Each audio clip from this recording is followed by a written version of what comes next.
So this past Saturday night, we had UFC Fight Night 110 from Auckland, New Zealand.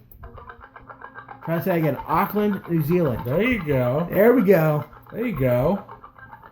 Derek Lewis versus Mark Hunt in a heavyweight matchup.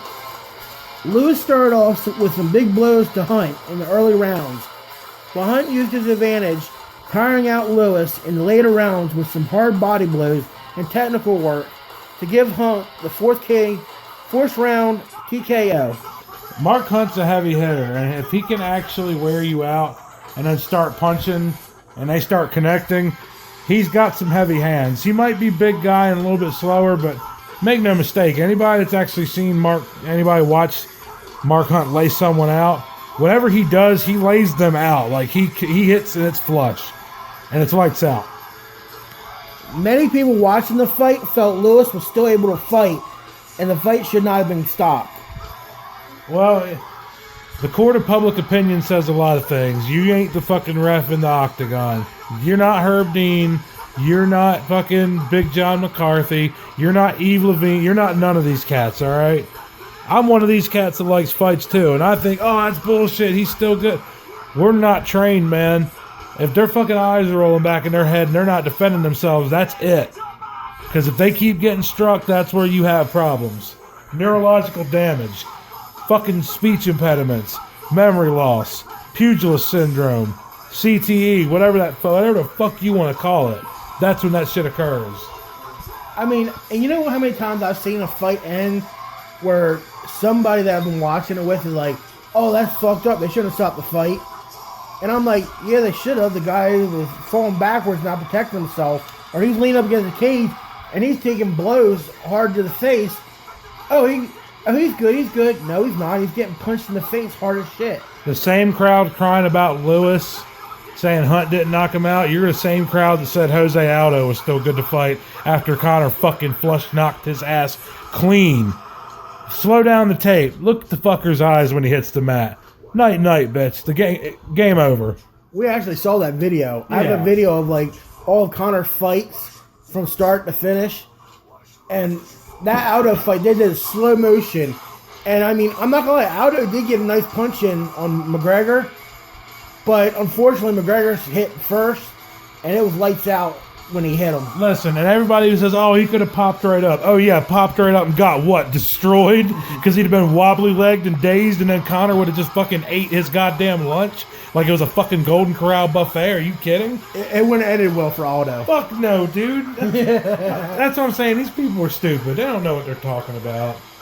Well, you hate, but you know, you hate to see something like that happen where there's that little bit of controversy where they're like, oh, well, you know, could he have finished? Could he not have finished? I saw the tape of the fight and the knockout. He was done, guys. What's the fucking ref supposed to do? Let fucking Mark Hunt just tee the fuck off on him when he's already wobbled and out? Like, listen, your eyes roll back. You don't smartly and intelligently defend yourself. Yep. That's what they tell you. You cannot intelligently defend yourself if you're not doing anything. If you go limp, cover up, and don't do shit, if you just keep taking a beating, the fight's over. Listen, these referees know what they're doing, man. They don't want these guys to get their asses completely worked over. I mean, and you see what happens when the ref lets the shit go on too long. You get the Chris Weidman beating that Luke Rockhold put on him, where that fight was over 30 fucking hammer fists before it got called. So, come on, guys. I understand we want to see blood, but you want to see these motherfuckers die in the octagon? Are we Romans? I mean, as much as we'd like that, we're in a different time, man. This ain't the Coliseum. It was not like the old days of the UFC either. No, hell no. You remember the old days of the UFC where those guys would be bloodied. Like, I'm talking about like WWE bloodied. And these dudes had no weight classes. The only thing that you couldn't do was gouge somebody in the eyeballs, and they fought multiple fights in a night during a tournament style. Oh yeah, it was tournament style. And I'll never forget, you know what fight that got me? There was a guy that was about the size of our friend Robbie. Rob White, our buddy up north. About the size of him. And then there was a guy probably about the size of Yokozuna. Yeah. But it was a black dude. Yeah. And the first thing I thought when I saw the fight was, this big fat dude is gonna beat the living fuck out of him. Like he's gonna slap him around and he's gonna get on top of him, and this guy's gonna be it. Nope. No. No. Somehow he did this move where he like slapped him in the head, and he fell down, and the next thing you know, he just got on top of him and just started beating on his head, and they had to stop the fight. And I was like, holy shit, that little ass dude that's like about the size of Robbie beat up on a guy that was like the size of Yokozuna. Dude, you used to be able to punch people in the nuts. Like, you used to be able to legally punch people in the nuts in UFC.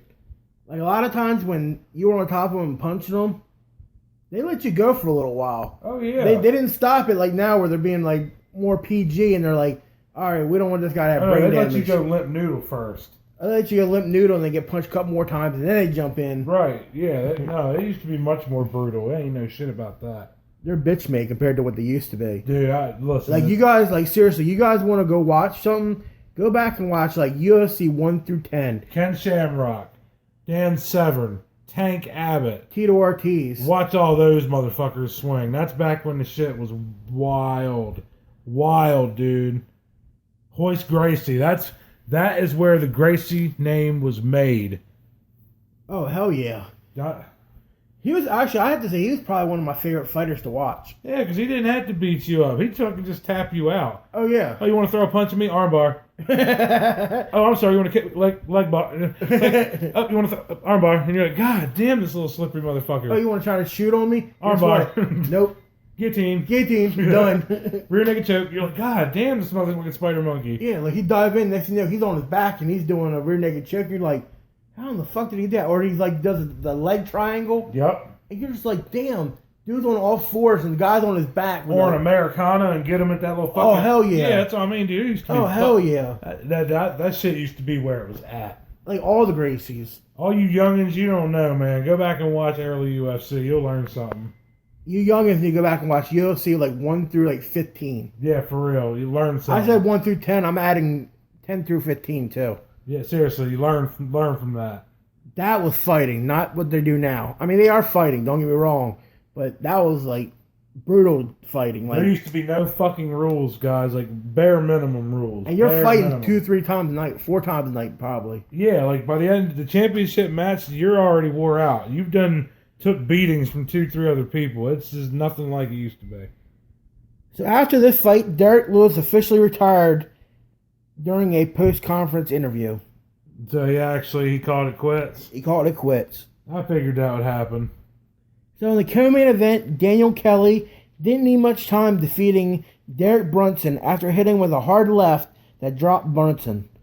Kelly added a bunch of shots to Brunson before the fight was called. 1 minute and 19 seconds of the first round. Oh, not a good night for the Derricks.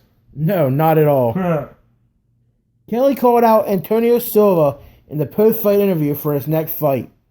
Well, you know what? They always tell you, don't go running your mouth because you're going to get what you want. And you might not want it that way, but you're going to get it.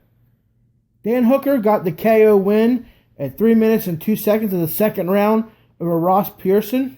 Not bad.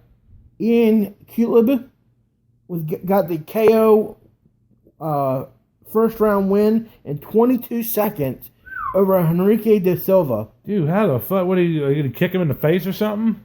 I think he punched him. Just straight knocked him out? I think he threw a left or a right and knocked him the fuck out. Well, you know, I did hear that this entire card it was over in the first round, every one of them. Yeah, my boss said he watched it, and I talked to him the next day. He said all the fights were done like in the first or second round. Hey, that's good though, man. That means there's some people get fucked up. That's good. And then Ben winning with a rear naked choke at 49 seconds of the first round. Damn. See, another one of them quick ones. That's actually, we were talking about the fight. I can't remember which one it was. I want to say it was the Brunson fight. Brunson Kelly fight that has happened in, but one of the guys went for like a shoot on the guy, and all he did was brought his knee up, and it connected right with his chin, and as soon as he did that, the mouthpiece went flying out, and then next thing you know, boom, he was out, and then of course he threw a couple more punches, and that was it. Hey, that's why I tell you, when you shoot in, it's dangerous, because when you shoot in, If someone throws a knee and catches you, night, dude. Oh yeah, and Night-night. it was night for him. Especially if they catch you on the button. It's definitely good night.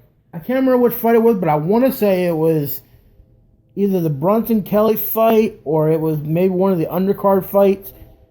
The Raw Kutla Pearson maybe. Well, think about it. What's the rule? You have to be on your feet. You can't throw knees at someone that's on their knees or. Yes, you can't throw knees onto somebody that's on their knees. Right, but or a kick. But if you're shooting in, dude, you're fair game. Oh yeah, you're shooting in, you're fair game, and I mean he just caught him. Like it was nasty because you just hear the whole crowd go, "Ooh!" Because they cracked him right in the skull. I mean, he came in, and as soon as he came in, his knee just came up, and I mean just connected right with the chin. I mean it was like that one point, that sweet spot they call Jaw it. jacked him. And he just, boom, and you just saw his mouthpiece go flying out.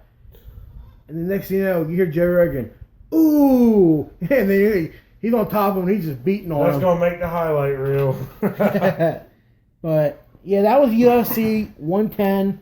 I mean, it looked alright. I mean, it looked like a lot of hot and heavy fights where they were over early. Yeah, I'd rather take that over fights that draw out and go unanimous decision. I mean, I think the longest fight was the main event of the Lewis Hunt. That went 4 rounds. But I think all the other ones were done in 1 or 2 rounds. So it didn't last long at all. No, not at all. Which, I mean, a lot of people like that. A lot of people like to watch the knockouts and the quick submissions like that. I mean, that one dude beat him in 22 seconds of the first round.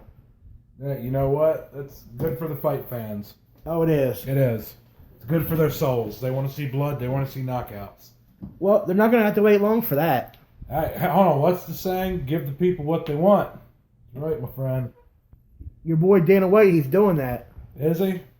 This Saturday, we have UFC Fight Night 111 from Singapore Indoor Stadium in Kaling, Singapore, which will feature a bantamweight division matchup of former bantamweight champion Holly Holmes, who shocked the world in 2015 defeating Ronda Rousey, versus Beth Carrera. Since winning the title, Holmes has struggled, dropping her last 3 fights, while Carrera, who started out her career 3-0, has also struggled, going 1-2-1 in her last 4 fights.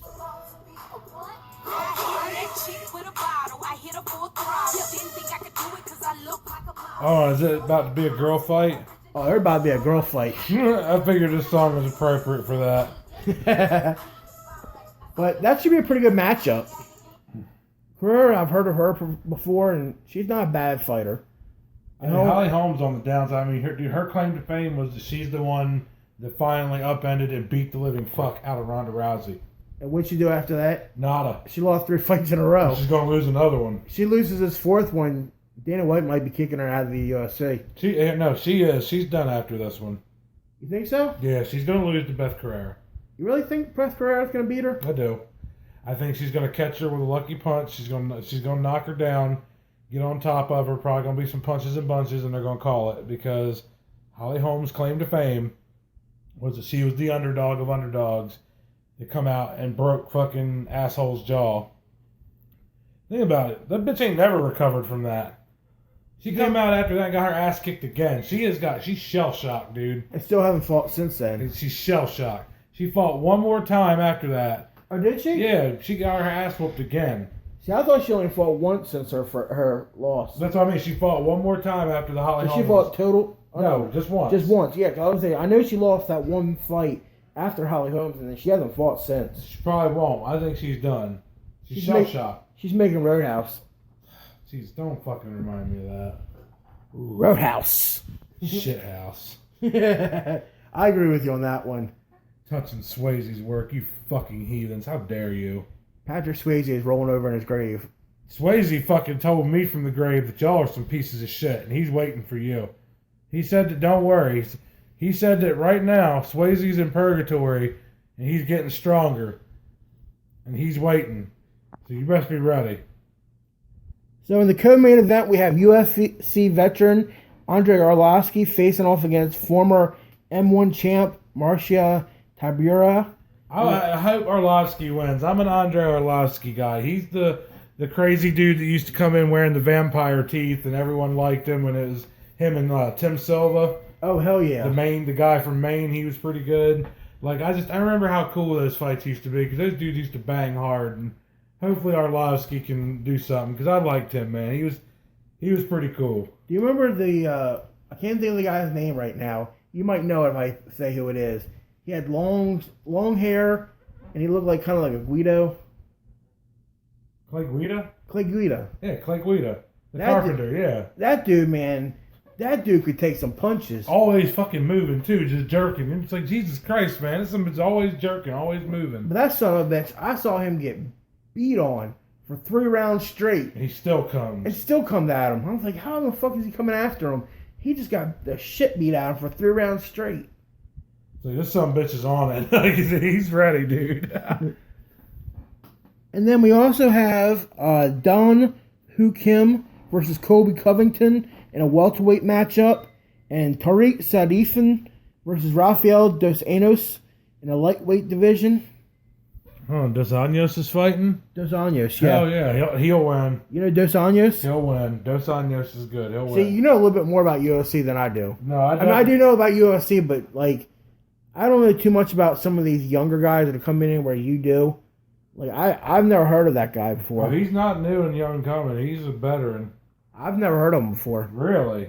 Never. He's been in a bunch of title fights. But then again, I don't watch UFC that much anymore. UFC's amazing. I mean... Bloodsport, man. Bloodsport. I like the sport, but I want matches that are going to intrigue me.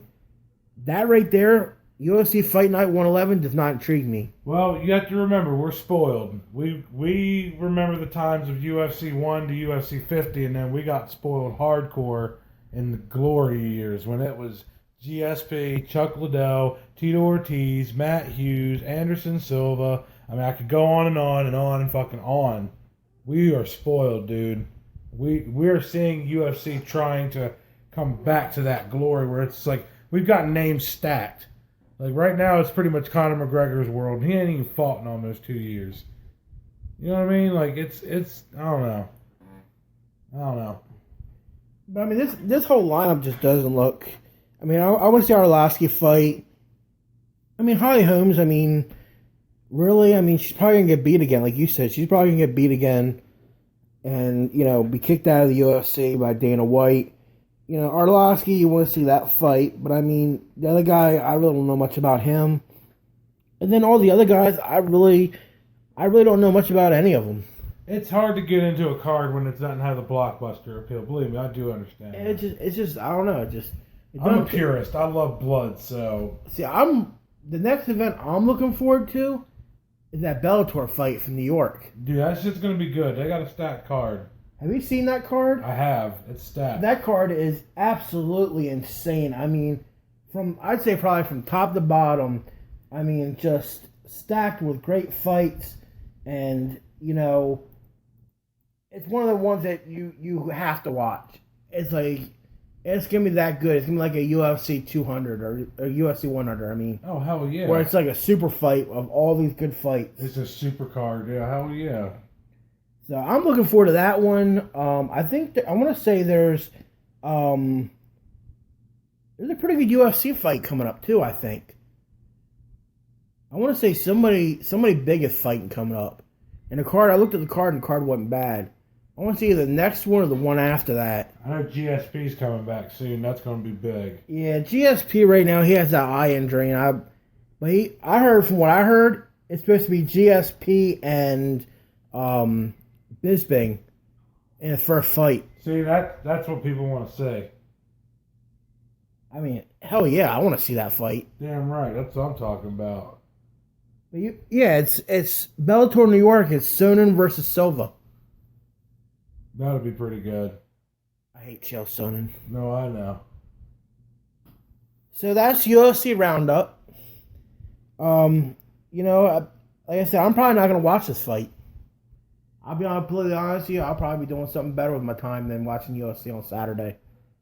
Yeah, I have no idea. Probably so. Maybe a bonfire or something. Ain't no telling what's going to be going on. So is that time for the Burger and Badass Show Roundup segment? And this week we're doing a roundup of college football where we have 5 stories that we felt needed to be talked about. So, the University of Hawaii is taking a page out of the Florida Atlantic University head coach Lane Kiffin's playbook. offering Tyson Layson, a fifth-grade quarterback, a scholarship. Lasson's brother, Jake, played for Nevada, where now head coach Nick Rolovich was the offensive coordinator at the time. Lasson's father coaches a local youth football team that recently was invited to the University of Hawaii for a football camp, and Rolovich met with Lasson's after the camp was over. I don't know. I mean, really, that's a joke. Really. That's what I'm saying. It really is. I understand what they're trying to do, but, you can't officially sign a fifth grader. That's definitely outside the NCAA rules. Yeah, it's for shits and giggles. I get that, but come on, really? This is what you're taking up our time with? This is the best y'all got? Come on, man. Do something for real. Oklahoma State head coach Mike Gundy has agreed to a new 5-year extension on Tuesday that will pay him $4.2 million this upcoming season, with a $125,000 added on each season after that. Dude, they love Gundy in Oklahoma State. He's, come at me, I'm a man. I'm 40. That motherfucker's awesome, dude. What is not to like about that? That has to be the best rant by a coach ever. That's what I'm saying. Everyone loves him. He's not going nowhere anytime soon. Gundy, who has been the head coach for the Cowboys for 12 years now, has posted an impressive 104-50 record with 11 straight bowl appearances. Gundy was rumored to be talking to Baylor back in December. They can talk all they want. If anything, he's just driving up bargaining power. He ain't going nowhere. I think he likes it too much in Oklahoma City. Yeah, of course he does, man. That's where his bread and butter is. He just needs to start beating Oklahoma more. That's it. But he has a pretty impressive record, 104-50. That's what I mean. He's got a good record, but he's 2-9 versus Oklahoma. He just needs to get that number up. Yeah, but sometimes you have that one team that just has your number. Seems to be them, for real. I hear you. So the University of Colorado has suspended its chancellor, Phil DeStefano, for 10 days without pay, and have reprimanded head coach Mike McIntyre and Rick George, athletic director Rick George, for mishandling the response to allegations of domestic abuse against former assistant coach Joe Tompkins. Well, you know what? You know what happens when you fuck up and break the rules, my friend. You do the crime, you do the time. That's right. So according to an 82-page report, really, guys? You really need an 82-page report for this? Apparently they did. Bureaucrats love their paper. That's insane. 82 pages. That's like a book. I agree. So according to the 80-page report released by the Colorado University president, DeStefano, McIntyre, and George did not intentionally cover up information or broke any laws, but mistakes were made. Tompkins' former ex-girlfriend apparently notified McIntyre of the abuse back in December, which he notified George about the situation, but nothing was done about it. McIntyre and George will now have to both donate $100,000 to domestic violence organization. They both received a letter of reprimand that will go into their personal file. Ooh. And they also have to go through a Title IX domestic violence awareness training. Oh my God. See, this is, you know what? This is why some people get pissed off, man. I'm sorry, I was not laughing at the situation. Domestic abuse is nothing to laugh about. I was laughing at the situation of the fact that they're making them go to some stupid seminar. They ain't getting off easy, man. If me and you do this shit, we go to jail. I'm saying, one of our friends is beating the shit out of him. We know about it, and we don't report it. Guess what? We're just to blame. Guilty. We're just to blame as the guy who did the actual beating. Yeah, seriously.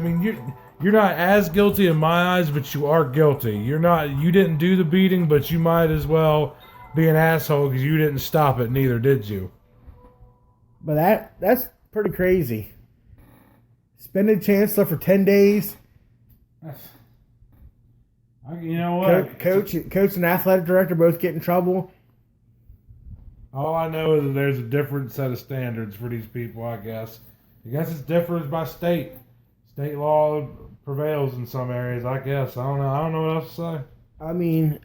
I'm looking at this, and it all looks like just a slap on the wrist. It really does. I mean, one guy gets a 10-day vacation that's not paid. Ooh. And then you have another guy that's going to have to date $100,000. Well, guess what?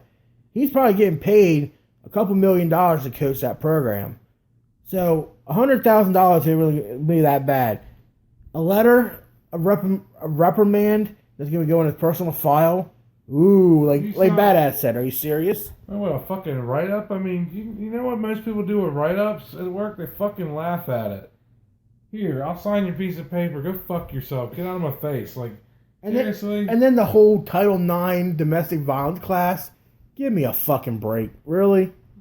Listen, I know that all you snarky, fucking educated, uppity motherfuckers with your degrees think that a class and a seminar can fix everything, but it can't, alright? There's just some shit you can't fix. And that's one of them. If a man and a woman are going to get engaged in an argument and fight, that's their business. And you know what you need to do? You need to step the fuck up out of it, because it's got nothing to do with you. That's the problem. There's two types of people. There's the, I want you to mind your business, I want to mind my own business type. And then there's the, oh, but I know what's best for you. Y'all, the latter type, you need to go take a very long fucking walk off a very short pier into a deep shark-infested fucking ocean. Because you're a fucking cancer and blight on freedom. Alright? And I don't care what anyone says, oh, you're fucking saying domestic violence is alright. No, I'm not. It's not alright. But you know what's not alright too? You not minding your own fucking business. Because here's the deal. If one of the two adults want to involve the authorities, you or anyone else, they will. But sometimes it's just an argument. Sometimes it's not what you think it is. Not every time you hear someone yelling is somebody getting beat up. And if you see someone getting beat up, just do the right thing. Don't get involved. Call the fucking cops. Have them take care of it. Don't goddamn and interject yourself into someone's problems. That's not the right thing to do. Don't try to say that you're going to take a class and that's going to fix something. It's not going to fix shit, alright? It's like there's people who send you to fucking anger management. Do you think that shit really works? You're dumb. Kind of like, never mind. I was going to say something really ignorant, but I won't say. You know what? I will say it. Fuck it. That's like the stupid ass drug classes they send them to. Drug meetings. Look, I'm just saying, not me personally, but I went with a friend to a drug meeting. And that thing was, I'll be honest with you, it was a fucking joke. I have to agree with him here, because as you're going to sit here and tell me that this therapy session where they do group therapy and sit there and talk about their problems and stories, you're sitting there telling me that's a good thing, because I got it straight from the horses. Not one horse, not two horse, not three horse. I'm talking multiple horses have all told me the same thing, that when they went to rehab, all they did was hooked up with bigger and better shit. They found more sources, more. It's a fucking meeting ground. Because let's be real here. How many people faithfully go to Narcotics Anonymous meetings and stay clean that we've known? Fucking zero. That's right. I mean, I can't think of any. Zero. I can't think of any. So I don't know. Like, I just think that Title IX, sexual abuse or domestic abuse class is just as bad as those drug classes where you go and you're like, oh, one time I shot up a bunch of heroin and I got really high, and then my mom found me with a needle in my arm and I really crushed her and she started crying. I don't know. I think it's a bunch of bullshit. Hey, and you know what? We're the people that they're like, ugh, you idiots, you don't know what you're talking about. Actually, we do. And I guarantee you we've been through a lot more of this shit than you have on a real personal basis. I'm telling you right now, that shit don't work. So, also this week, UCF kicker Donald Dale LaHaye was told this week that he would have to stop making his YouTube videos, which he was making money off of, because it breaks the NCAA rules. Well, you know what? You can't do that. The NCAA's done told you that's nuts. Just shut it down. End of story. Dale LaHaye was given an ultimatum this week from UCF stating that he had to choose between doing his videos or playing college football. He started creating the videos for fun back in 2015, shortly before he joined the team, and now has over 52,000 subscribers. You know what, guys? I want to stop right there for a second. How the fuck does this guy from UCF making videos have 52,000 subscribers and we got fucking 9? 9. I don't know. Maybe we should start taking Valium and Xanax and saying that we want to vote for Bernie. I don't know. Maybe we have to turn into a bunch of social justice warriors. No, we can't do that. Well, I mean, that's apparently what all of our friends are turning into, man. So, I mean, come on, guys. I mean, really, like, because they obviously don't like our opinions, and well, sorry, but go fuck yourself. You know what the deal is. You know what it was when you signed up. I don't know. That kind of just struck me when I was writing this out. I'm like, this motherfucker has 52,000 fucking subscribers, and we got fucking 9. Really? All I'm saying is this: if we go live in 1 year from now, we still have only 9 of you. It's gonna be a Jay and Silent Bobbing happening. Definitely. So, because he has so many subscribers, YouTube actually pays him a small profit through advertisement. De La Haye says he still wants to do his videos and not making a profit off of it. He loves making the videos and plans on fighting the decision with the university and the compliance office staff. Look, it's simple. YouTube or football? Which one you want to do? I think he's going to choose YouTube. He just doesn't seem like he's that real interested. Like, reading the story on it, the actual whole story, it really seems like he'd rather do the videos because that's what he loves to do. And, you know, in some sense, I kind of feel what he's talking about. I love doing this. I love coming on here every Wednesday night and talking sports with you and getting our idea out and making you guys listen to us, which you guys aren't doing right now, but making you guys listen to us. You know, I have fun doing that. You know, and I look forward to every Wednesday night doing the show. Trying to build the brand. So I understand where he's coming from. He's got to make a choice. He loves doing the videos, and he doesn't seem like he's real interested in playing football. So you know what? If you're really not interested in playing football, you know what? Just quit. For real. I mean, don't swear loyalty to a team and then not follow through. Yeah, you know, I do understand that. Like, I do understand what you're saying on that. But in the same sense, it's like, it kind of sucks he has to make an ultimatum between two things he loves, you know. I wish there was a way that he could do it where, like he said, he doesn't make a profit off of it, that, you know, they don't put the advertisements on it, they don't pay him, but he can still do his videos and play football. Give all your profits and proceeds to a charity. Give every 100% of it. Then they got to try to track it, and that becomes the whole thing. And see, I don't think the NCAA or the university would go for that. Or just say, sign a contract that you're not going to take any money, and then don't. And then you got to prove it and all that. Well, then make a decision. Yeah, I know. But it just, to me, I don't know, it kind of sucks. I feel bad for the guy. I hear you. I feel bad that he has to choose between two things he loves. Actually, the one thing he loves and the one thing he does because he likes doing it.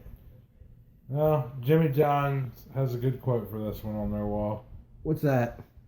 If you do the things you need to do when you need to do them, then maybe one day you'll get to do the things you want when you want to do them. Huh. That's on Jimmy John's wall in Clemson. I've memorized it.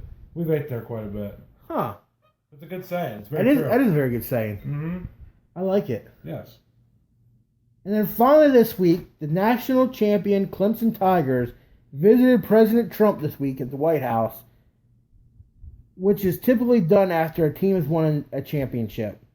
Tigers head coach Dabo Swinney, along with about a dozen players such as Clem Farrell, Deshaun Watson, Carlos Watkins, Ben Boulware, Hunter Renfrow, all attended this little thing they had at Washington the other day. Well, good. I mean, I'm happy to hear that, boys. That shows some class.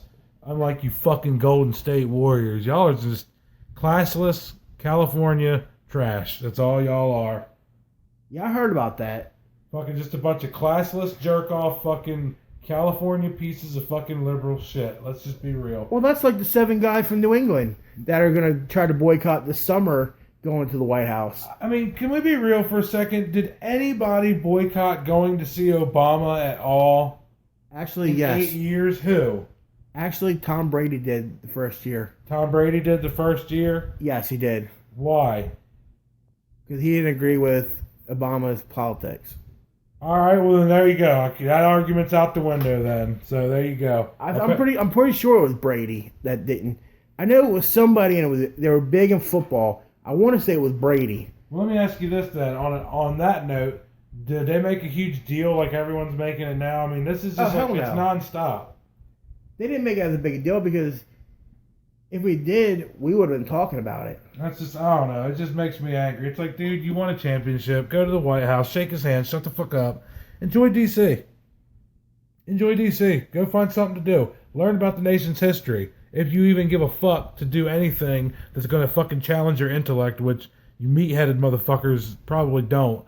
But seriously, just go meet the man. Shake his fucking hand and get on with it. You're a fucking embarrassment. I mean, seriously, thank you, Clemson, for having class. You show the world what it's like to be class. And that's good. Because on the same fucking side of that coin, you got trash fucking bastards who cannot accept reality and just suck it up and be a fucking man and just go take your award. It's what you do when you win. My God, everything doesn't have to be a fucking political statement, you fucking assholes. You are the ones driving this bullshit. And I'm done. I was just letting you go there, brother. I'm just saying. I was letting you go. Just saying. I know you were getting one of your little rants, so I was just letting you go. Makes me mad, man. You know. You already know. I mean, I just don't understand. You don't have to go and like the man. You don't have to shake his hand and smile at him. You don't even have to shake his hand. You can just stand there in the crowd. You look right at him and tell him you don't like him. Whatever. Just go. Yeah. Just be a part of the team. That's what it's all about. Doing something as a team. You won a championship as a team, and guess what? Now you go to the White House as a team. I feel you on that one. So, in Trump's speech, he commended both Sweeney and their team for playing this season with such tremendous heart and determination and never giving up.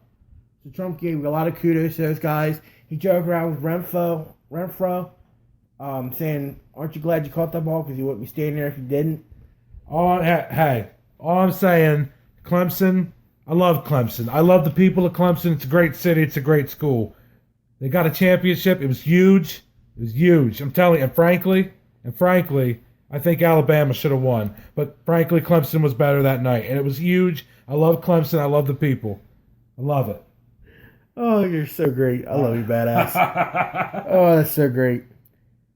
So, moving on. The super fight between UFC star Conor McGregor and boxing legend Floyd Mayweather is starting to gain some momentum this week, as the Nevada State Athletic Commission approved Mayweather's promotion to hold an event on August 26th at the MGM Grand in Las Vegas. The actual fight between McGregor and Mayweather officially has not been announced, but earlier in the week Mayweather said that if he's going to fight McGregor, he wanted two of his fighters in his camp to fight on the card.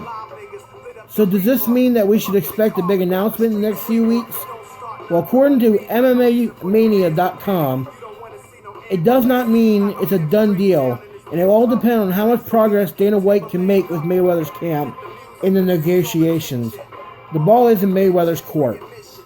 Personally, I don't see why they should have to concede any more or do anything. I mean, they're already stacking the fucking box against Conor by putting him in a fucking boxing ring with somebody who knows it too well.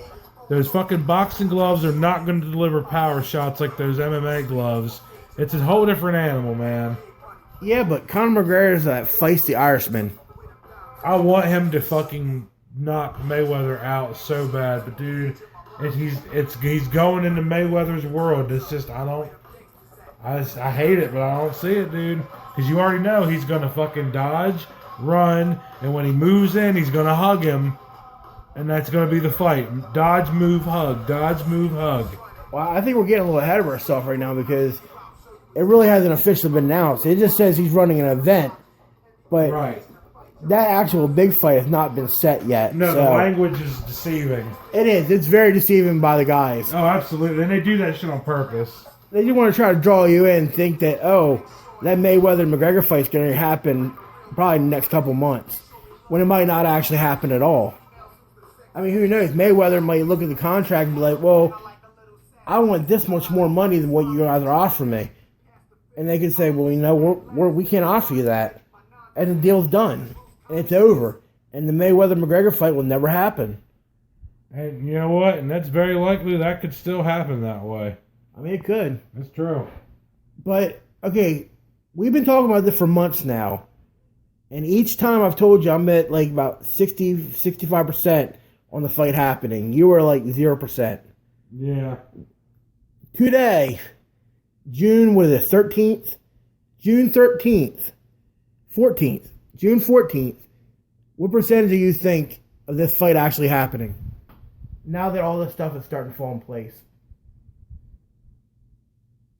20%, maybe. Like, I'm just not sold yet. I'm really not. You still think something's going to fall through in the end? Until Showtime inks that shit and I start seeing banners and ads, nah, dude. It's all about that money. It all comes down to that money. And they both want $100 million a piece to fight. I don't know, dude. It's all about that money. If the money's right, the fight's going to happen. That's all I can say. See, I'm going from like 55, 60% now up to like 70%. I don't share that faith, my friend. Not yet. We're talking about crossing boundaries, two major sports for the first time ever in their history. You're talking about a lot of litigation, a lot of licenses, a lot of shit. And hey, not to mention Floyd Mayweather might beat his wife again before it's all said and done to avoid the fight. You never know. And apparently, from what I understand, McGregor does have a boxing license. No, I'm sorry, he doesn't have a boxing license in Las Vegas, but he actually applied for one, and it's still being processed.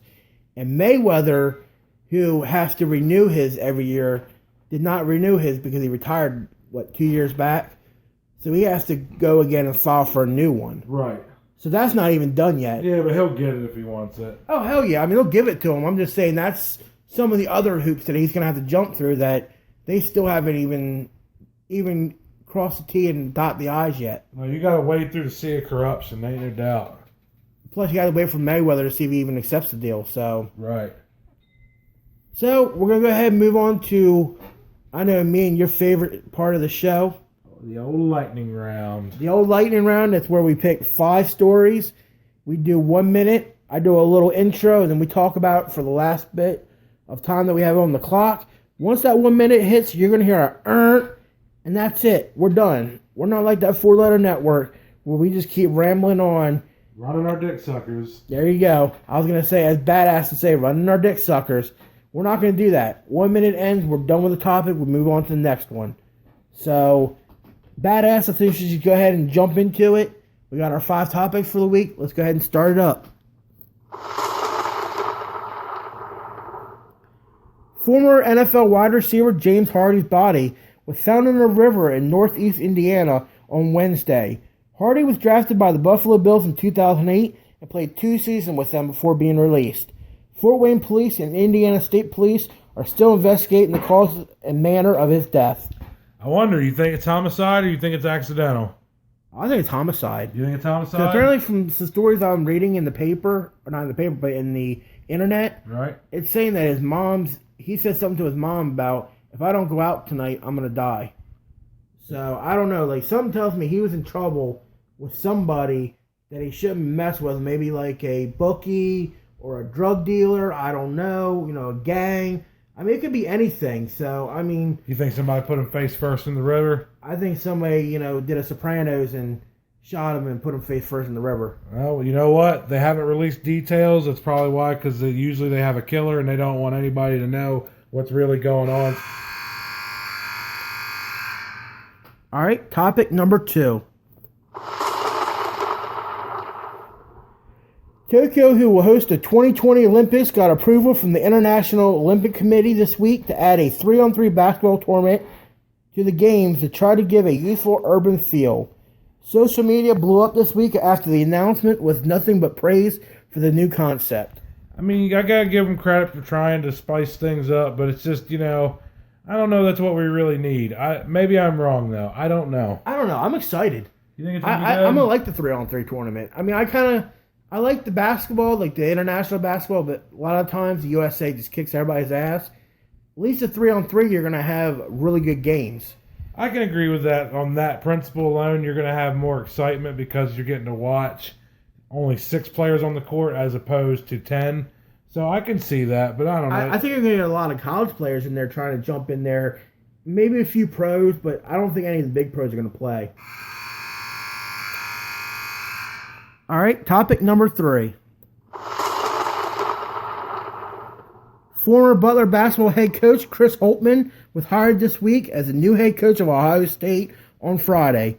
Holtmann received an 8-year contract worth $3 million and will replace former coach Stab Matta after he was fired last Monday. It seems to be a good move for Ohio State. Most of the chatter and talk from their own fan base is pretty good. The feedback's good. I mean, he's done a good job at Butler. I mean, I'm impressed with what he did in Butler, and I think he's a good pickup for Ohio State. Oh, hell yeah. If you go to a mid-major like Butler and kick ass, I mean, why would you not do a good job at Ohio State where you have a deeper talent pool to draw from? Exactly. I mean, I'm telling you, Chris Holtmann, he's done such big things with Butler in the last few years. That program was kind of in the toilet, and he kind of brought him out of that toilet. So, I mean, I think this is an upgrade for them. No, I really think so, too. This is one of those things where Ohio State might think they're not getting what they want, but... All right, topic number 4. Oregon State baseball team will be moving on to the College World Series semifinals without star pitcher Luke Heimlich after a local newspaper that was doing a feature story on him found out that he was convicted of molesting a 6-year-old girl while he was a teenager. Heimlich decided to leave the team after the story was released this week, not wanting to be a distraction to his team. Yeah, not wanting to get shot by somebody who fucking can't stand your disgusting ass either.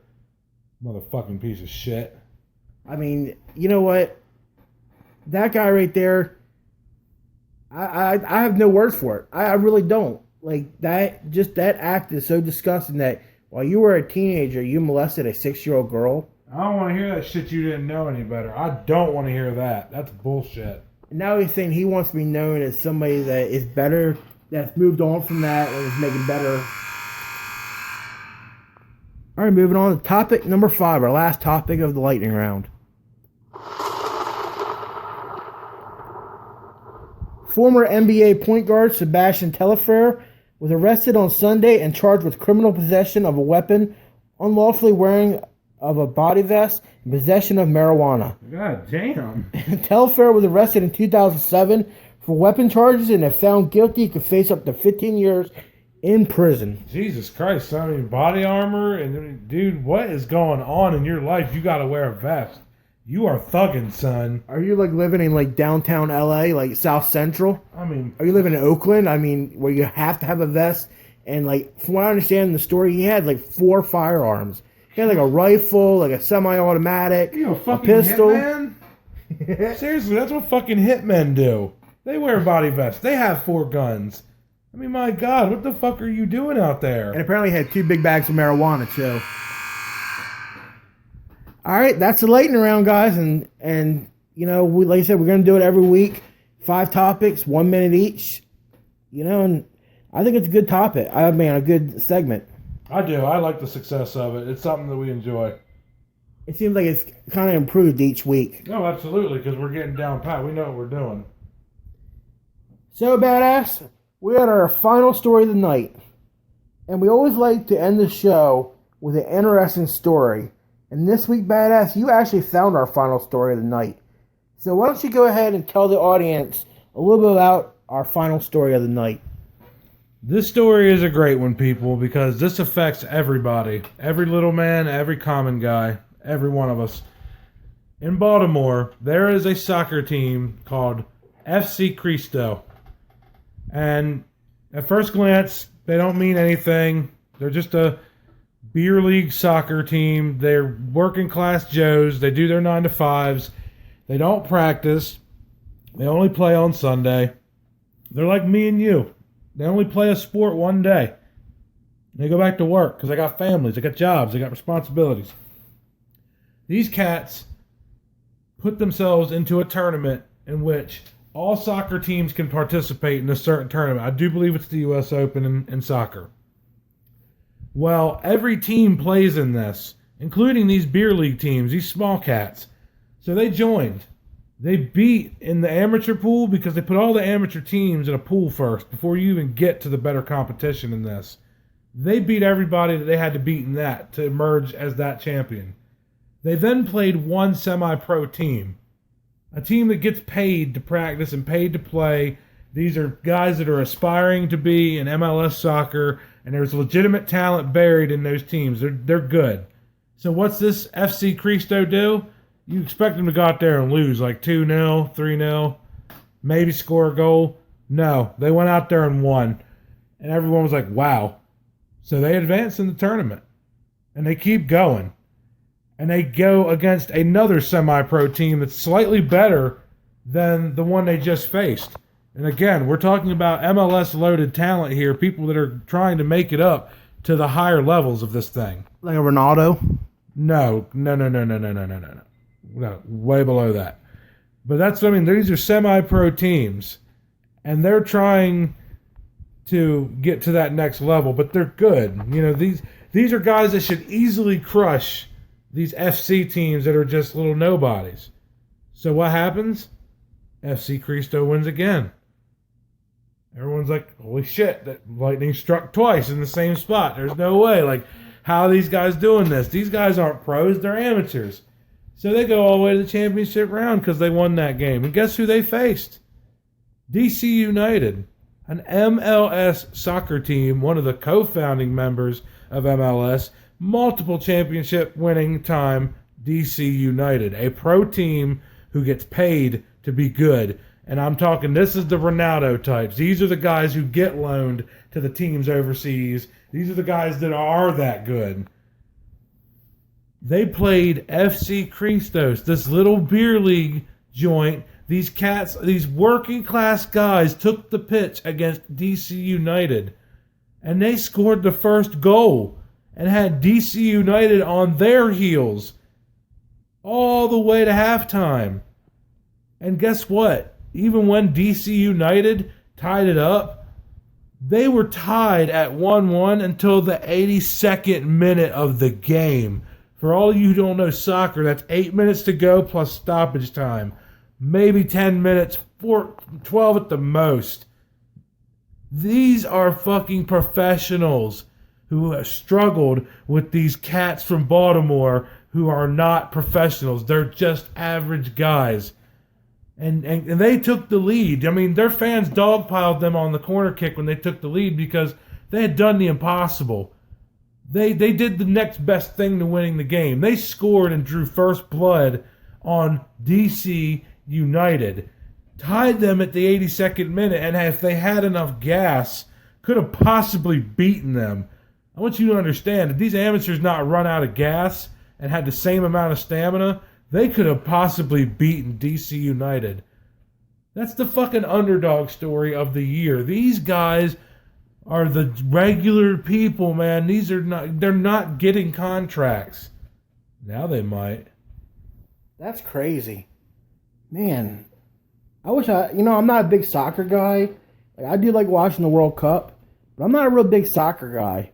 But, man, I would have loved to watch that tournament because that sounds like it was like really interesting. To put this in perspective, y'all, this would be like me and Burger here starting a pickup baseball team that plays only on Sunday in the afternoons.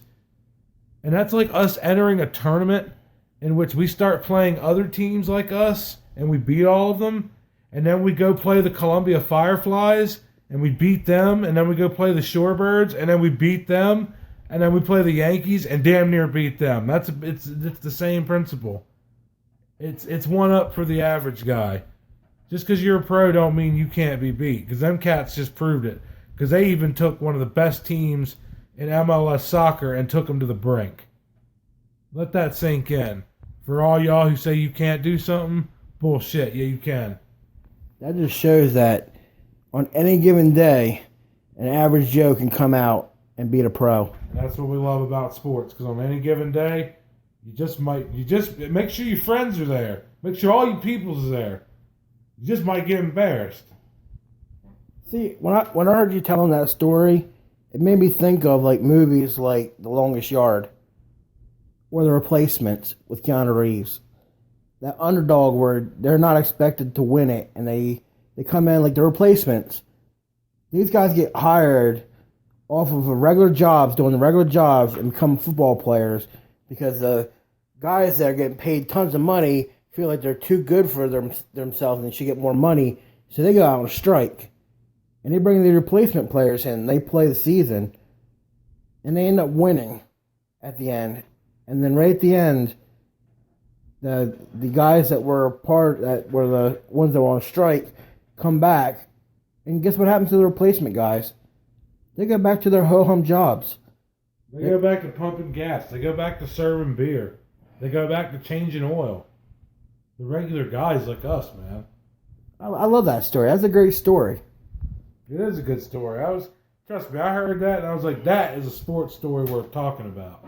And see, I didn't even hear about that because, like I said, I'm not a big soccer guy, but I'm glad you saw that because, like I said, that's very interesting.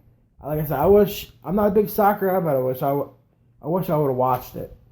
Had they upset DC United, you sure as shit would have heard about it. Oh, hell yeah. They damn near did it. But to take him to the brink is pretty awesome. It is. No, it really is. So, that's going to do it for our show this week. Episode 36 is in the books. We'll be back next week, Wednesday as usual, probably around 8:30. Doing our thing, talking about sports. Of course, next week we'll have the College World Series semifinals results. And then we're going to talk about a few other things that happened in sports this coming up week because, these guys just can't help themselves. They got to go out and be assholes and break the law. And then we got to talk about it. So, we're going to come back next week and we'll do our show next week. And then the week after that will be our final show before we go on break. Like I said, we're going on break the first 2 weeks of July. So, last 4 weeks. So we'll be coming back the last week of July, July 28th. So, I know, thank you, Badass. I said 3, it's actually 4 weeks we're going to be off. So we're going to take a little break. Like I said, Badass is going to spend some time with the family. He's on vacation. I'm going to go home and go visit my family for a little bit. We're going to start fine-tuning some stuff, coming up with some more bits and segments that we're going to do, and we're looking to go live. So I don't care if we've got to go on just a cell phone and go live on Facebook. We are doing it, and also we need to look into Twitch. I've been told that Twitch is the way to go. We'll work on that over the break. Oh yes. So remember, guys, go to our Facebook page, The Burger and Badass Show at Facebook.com. Like, comment, and share with your friends. Shit on us. We don't give a fuck. Just say something. Watch us. Listen. Do something. What you're doing now ain't fucking getting it. Also, you can go to our YouTube page, The Burger and Badass Show, at YouTube.com and check us out there. Subscribe to our page. Like I said, we got 9 subscribers. I want to have a lot more than that over the next, month or two. I want to try to double or triple that. So we'll be back next week on Wednesday. And we'll see you guys next week. Badass, you have anything to add on before we get the hell out of here for the night? Hey, tell you what I'm going to give you, Snakes. I'm going to give you to the count of 10 to get your ugly, yellow, no good keister off my property before I pump your guts full of lead. All right, Johnny, I'm sorry. I'm going. 1, 2, 10.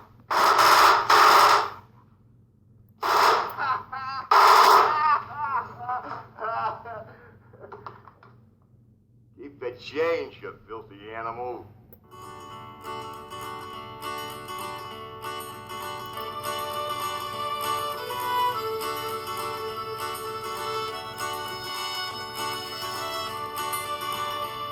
If I ever leave this world alive, well, thank you for the things you did in my life.